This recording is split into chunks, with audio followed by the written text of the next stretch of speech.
one night fall away.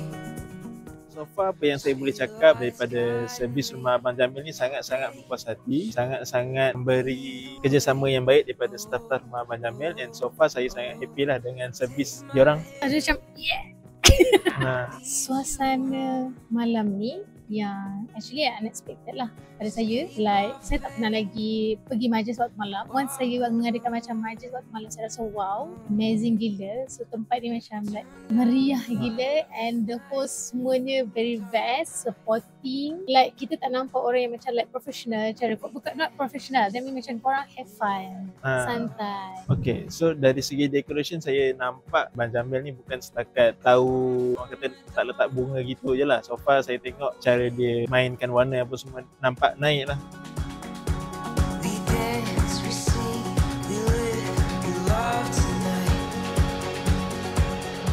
So far untuk flow majlis ni pula, kalau saya tengok MC memang sangat-sangat pandai kawal masa lah. Dia tahu bila nak naik pentas, bila nak masukkan family belah perempuan atau belah lelaki and so on. So far dari segi flow sangat-sangat teratur lah. Pasal makanan pula, saya nak komen, memang sedap gila. Saya memang suka gila. Saya sebelum pernah datang yang banyak punya, tapi dekat Setulang saya rasa, saya dah cakap okay, ni memang sedap gila. Saya ingatkan rasa dia takkan sama, tapi no, rasa dia masih sama.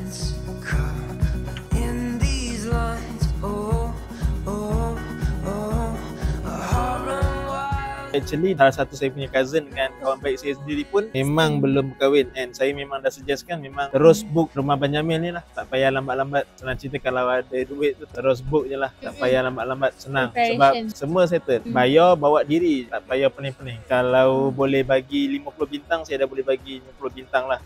Tapi sebab boleh bagi 5 bintang ni, saya bagi 10 bintang. Ingat Kenduri, ingat rumah Abang Jamil.